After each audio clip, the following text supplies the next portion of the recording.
Bonsoir à tous, Le Monde aujourd'hui, ravi de vous retrouver pour cette nouvelle édition de votre journal. On commence tout de suite par les titres.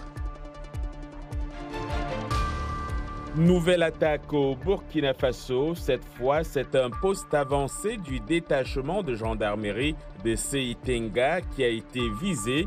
On dénombre une dizaine de morts.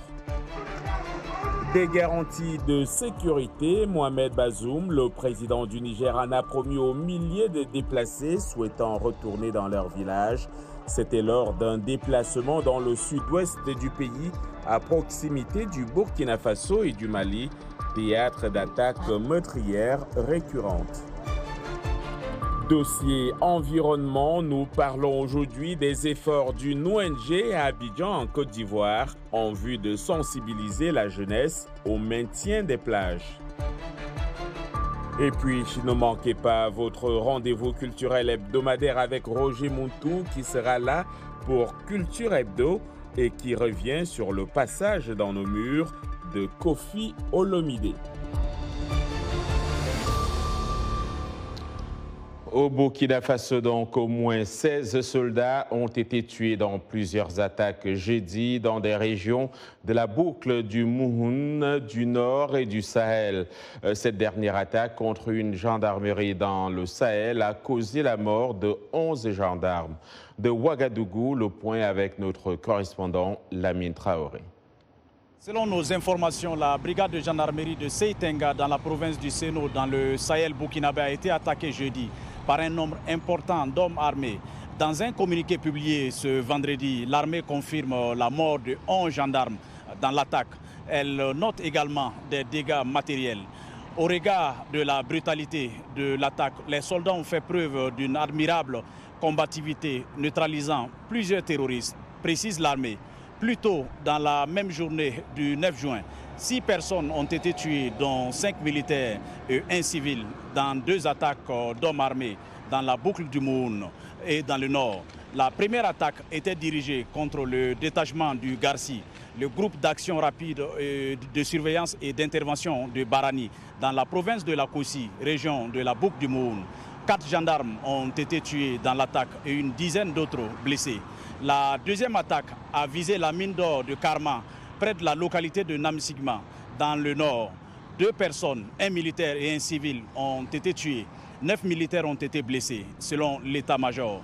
L'armée affirme avoir neutralisé dans ces attaques ce jeudi au moins une cinquantaine de présumés terroristes. Depuis l'arrivée des militaires au pouvoir en janvier 2022, par un coup d'État, les attaques se poursuivent, occasionnant un mouvement de population. Le Burkina compte près de 2 millions de déplacés internes selon le CONASUR, le Conseil national de secours d'urgence et de réhabilitation. Lamine Traoré pour VOA Afrique, Ouagadougou. Sécurité encore, le président nigérien Mohamed Bazoum, en déplacement dans la zone des 3 frontières, a déclaré que certains combattants djihadistes répondent favorablement à son appel de baisser les armes. Le chef de l'État a également promis des garanties de sécurité aux milliers de déplacés souhaitant retourner dans leur village. Les détails avec Dili Diko. Faisant allusion à son offre de main tendue aux combattants des groupes armés djihadistes, le président nigérien Mohamed Bazoum a indiqué lors d'une visite dans le sud-ouest du pays, à proximité du Burkina Faso et du Mali, que son appel a bien été entendu. Depuis que j'ai commencé mes appels, j'ai reçu des réponses. Elles ne sont pas à la hauteur de mes espérances, mais il y en a qui répondent. Et de plus en plus, alhamdulillah. Le président Bazoum a souligné l'importance du rôle de l'État pour tacler les problèmes auxquels fait face la région. S'adressant aux déplacés internes nigériens, il a fait savoir que l'État allait déployer les moyens nécessaires pour aider à leur réinstallation. Quand vous serez retournés ainsi que je l'espère, nous allons vous garantir toutes les conditions de sécurité dont vous avez besoin. Parce qu'en restant ici à Terra, vous ne cultiverez pas. Et vous dépendrez de l'assistance humanitaire plus ou moins consistante qui va vous être donnée. Mais en retournant à la veille de l'hivernage chez vous, vous serez en mesure de cultiver vos champs, de vous occuper de vos animaux ou du moins de ce qu'il en reste, parce que je sais que les terroristes vous ont fait beaucoup de tort en l'occurrence, et vous vivrez dans la dignité à laquelle vous aspirez. Depuis 2017, le sud-ouest nigérien est le théâtre d'attaques sanglantes des mouvements djihadistes liés à Al-Qaïda et à l'organisation État islamique. Une force anti-djihadiste de 2160 hommes, baptisée NIA, Volonté en langue locale, y est déployée depuis février. L'actualité africaine au quotidien, c'est ce que vous propose VOA Afrique. Je suis Anastasie Tudièche à Kinshasa.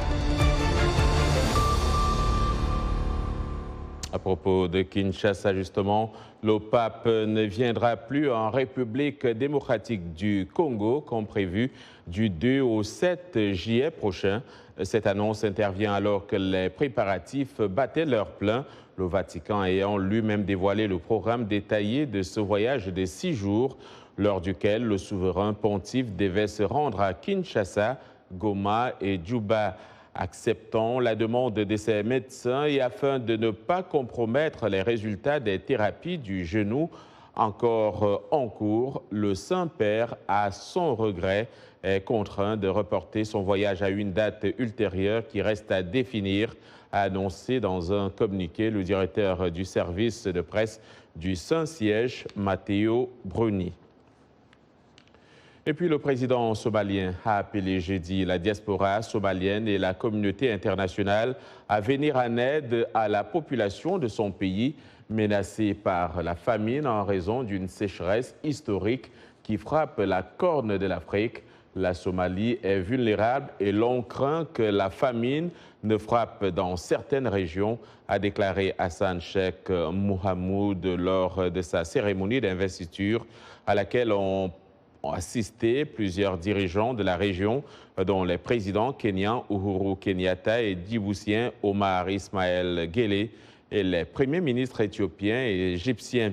Selon l'ONU, 7,1 millions de Somaliens, soit près de la moitié de la population, souffrent de la faim, dont 213 000 se trouvent dans une situation catastrophique et urgente.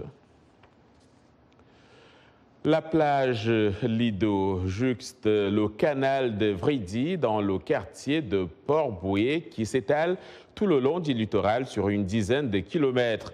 C'est ici que l'ONG 305 et ses partenaires ont décidé d'initier les plus jeunes Ivoiriens à la protection de l'environnement. C'est un reportage d'Alain Amonchi pour VOA Afrique. Port-Boué, plage Lido au sud d'Abidjan. Ici se trouve le canal de Vridi, entre la mer et la lagune. Sur les rives, des jeunes gens de 7 à 14 ans débarrassent la plage des déchets plastiques sous le regard de Ladji, président de l'ONG 305, une organisation qui œuvre dans le domaine de la préservation de l'environnement. Les actions qui ont été menées sont des actions de tri sélectif. Et depuis 4 ans maintenant, on pratique l'éducation environnementale.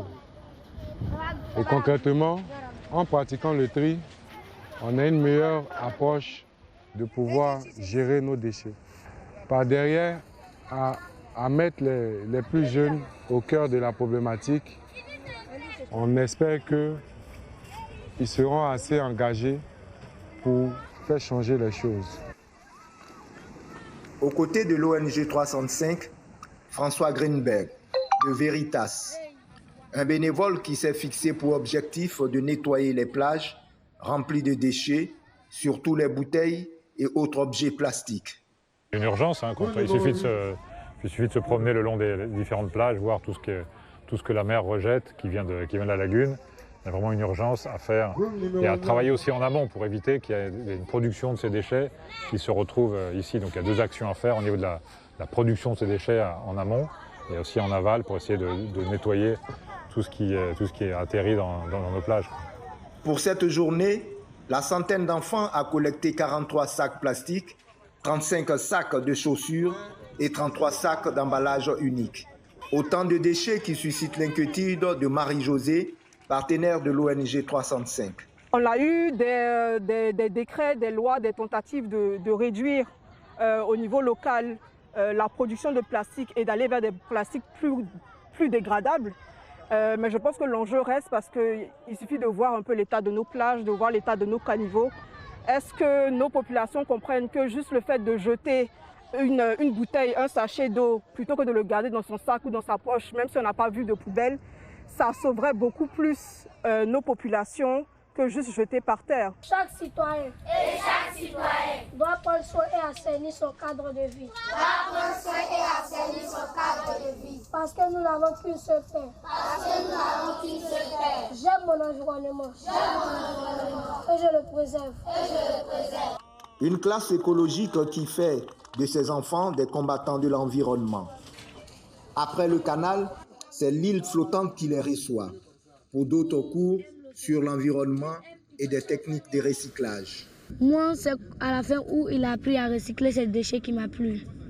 C'est là-bas qui m'a intéressé. Parce qu'il a commencé comme nous. Nous n'étions pas dans l'ONG. Nous jetons nos déchets partout, etc. Maintenant, nous sommes dans l'ONG, nous trions nos déchets et tout. L'île flottante est l'exemple d'un recyclage intelligent et efficient pour tout défenseur de l'environnement. Un complexe qui flotte sur 1 million de déchets plastiques. Concrètement, cet endroit, pour nous, on se dit que c'est un endroit justement qui rassemble en lui tout ce qui est d'écologie. Et déjà amener ses enfants justement sur cet endroit, c'est encore monter des possibilités encore de recyclage. Et par derrière, là, en phase d'expérimentation, on est en train de tester des planches en plastique. Et on espère que vraiment on pourra arriver à avoir des résultats qui pourront aussi être durables. Parce qu'il faut vraiment s'inscrire dans la durabilité. Déjà, construire un endroit sur l'eau. Déjà, on n'a pas fini avec la terre. On est déjà venu construire un endroit sur l'eau.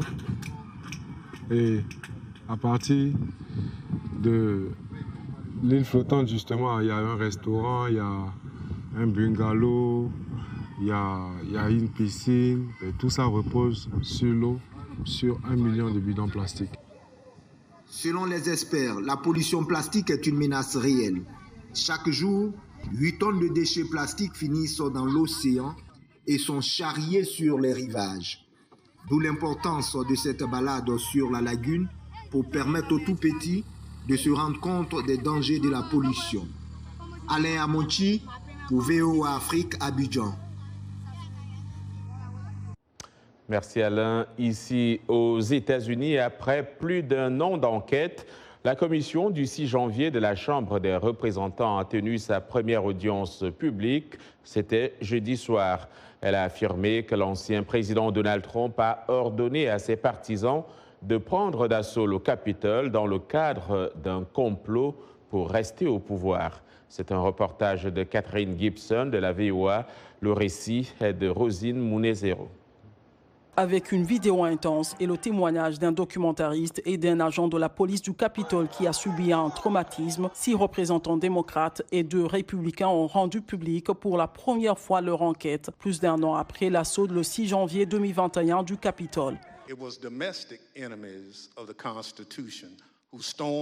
Ce sont des ennemis internes de la Constitution qui ont pris d'assaut et occupé le Capitole, qui ont cherché à contrecarrer la volonté du peuple d'arrêter le transfert du pouvoir. Et ils l'ont fait avec les encouragements du président des États-Unis, essayant d'arrêter le transfert de pouvoir.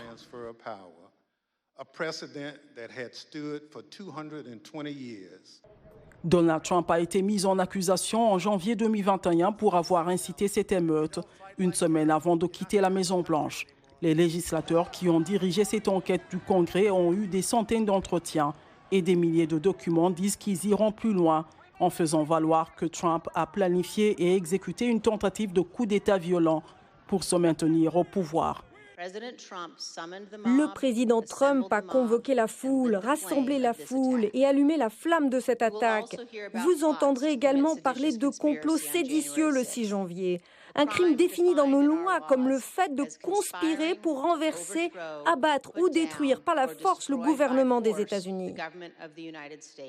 Cette première audience s'est concentrée sur les Proud Boys et les Oath Keepers, des groupes extrémistes dont les membres ont été accusés de conspiration en relation avec l'attaque du 6 janvier. Le cinéaste Nick Quested a témoigné parce qu'il a filmé ces groupes ce jour-là. J'ai documenté le passage de la foule de manifestants à émeutiers puis à insurgés. J'ai été surpris par la taille du groupe, la colère et les injures. Tous les républicains du Congrès, sauf une poignée, ont déjà dénoncé les résultats de l'enquête. C'est la commission la plus politique et la moins légitime de l'histoire américaine. Elle a utilisé les assignations à comparaître du Congrès pour attaquer les républicains, violer la procédure régulière et empiéter sur le discours politique de citoyens privés. Lors de 4 autres auditions, les enquêteurs ont déclaré qu'ils prouveraient que Trump a fait un effort coordonné en plusieurs étapes pour renverser les résultats de la présidentielle. Avec les prochaines élections de mi-mandat, les enjeux sont élevés. C'était une violation claire et flagrante de la Constitution. Je pense que ces hommes et ces femmes ont enfreint la loi, ont essayé de renverser le résultat d'une élection. La commission du 6 janvier ne détient aucun pouvoir juridique, mais peut recommander des poursuites au ministère de la Justice. Vous regardez Le Monde aujourd'hui en direct de Washington DC sur VOA Afrique. N'allez nulle part ailleurs, l'information vous revient dans un instant. Nous parlerons de culture avec Roger Muntu dans Culture Hebdo.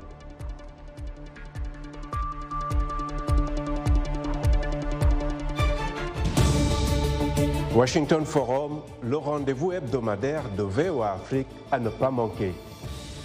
Chaque semaine, nous sommes ensemble pour 30 minutes pour décortiquer les grands sujets qui font l'actualité. Avec nos analystes et nos reporters, nous allons au fond des choses. Politique, économie, société, culture.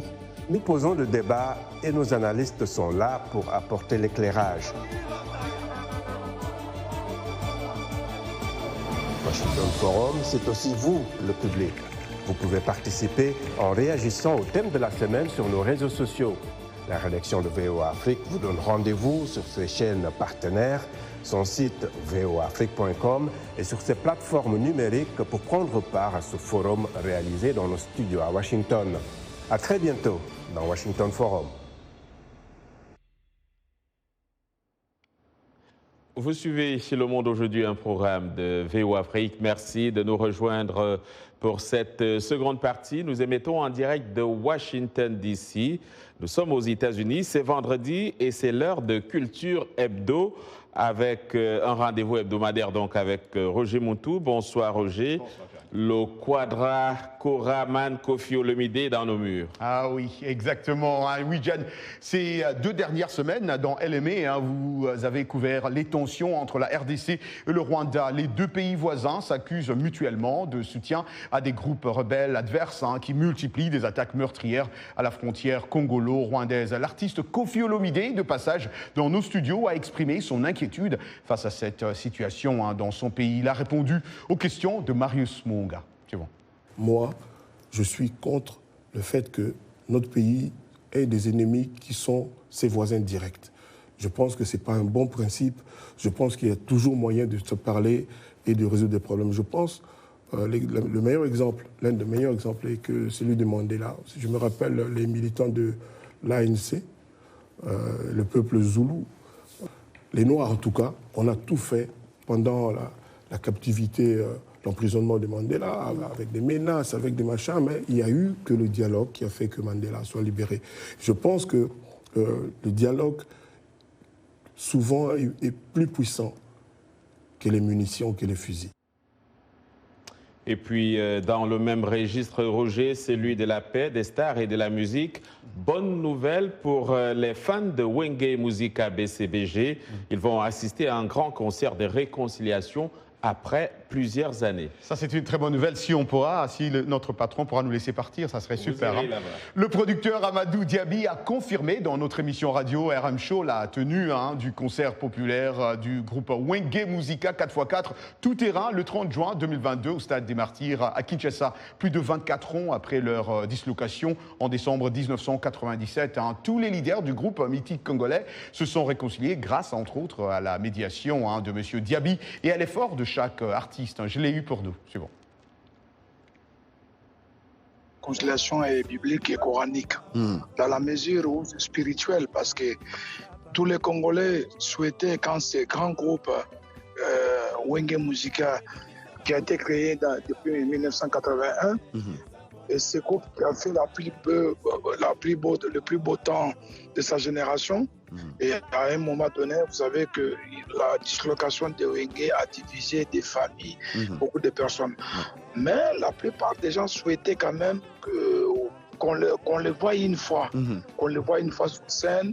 C'était le souhait de tous les Congolais, tous les Africains. Donc, nous avons eu cette chance à travers moi et mon associé Samba Bati.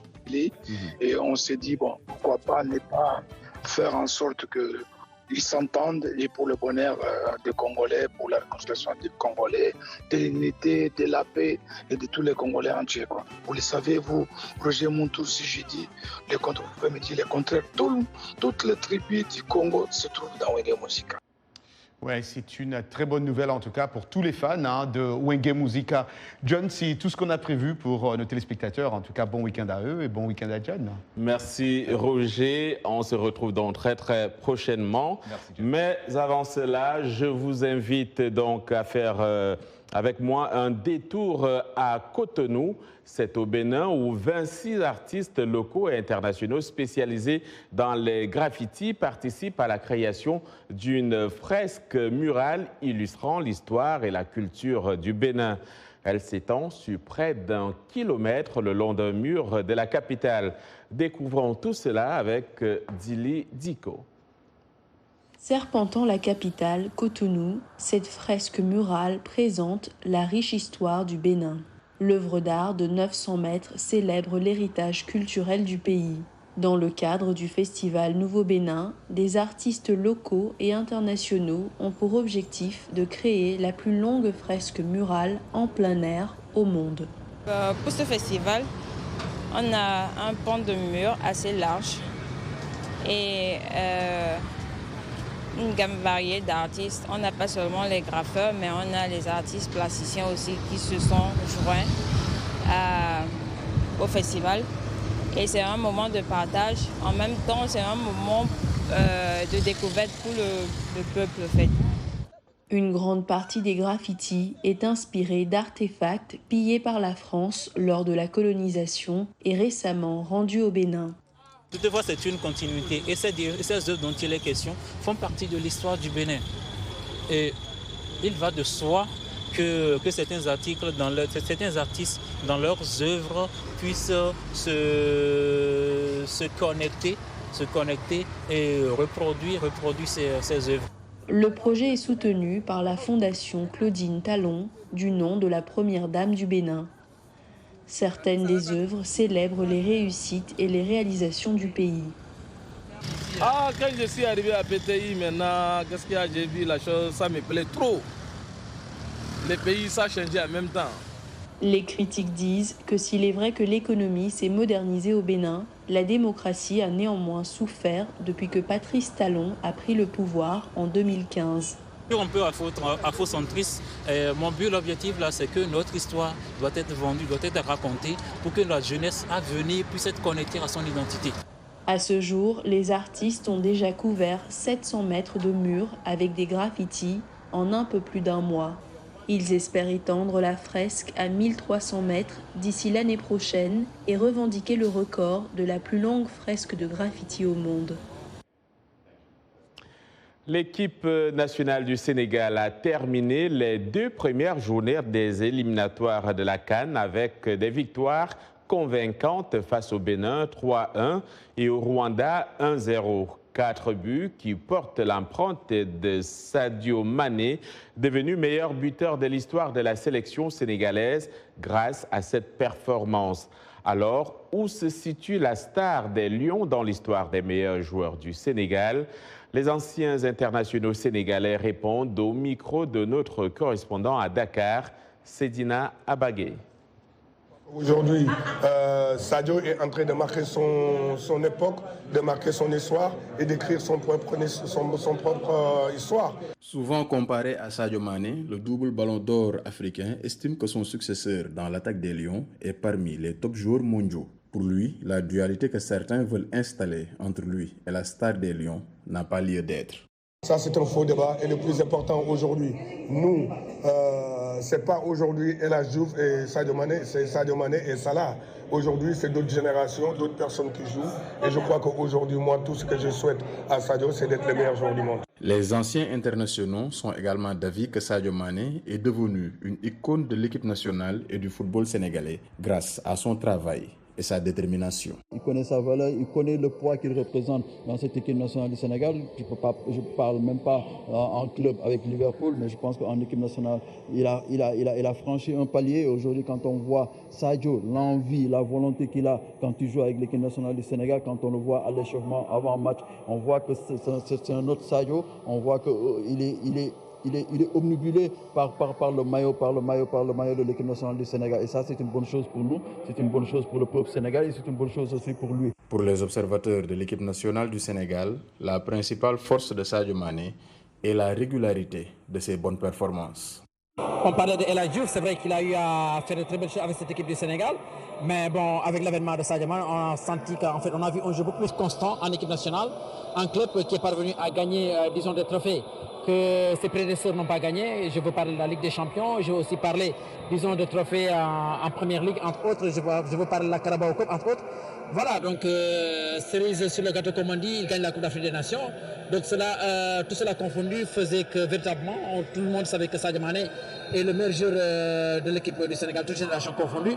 Et là, il a confirmé la dernière fois avec ce but qui lui permet aussi d'être le meilleur buteur dans l'histoire de l'équipe nationale du Sénégal. Après avoir effacé des tablettes Henri Camara en devenant le seul meilleur buteur de l'histoire de la sélection nationale sénégalaise avec 33 buts, Sadio Mané fait désormais l'unanimité auprès des anciens internationaux et des observateurs de l'équipe du Sénégal. Pour eux, le natif de Bambali n'a pas encore fini d'écrire les plus belles pages du football sénégalais.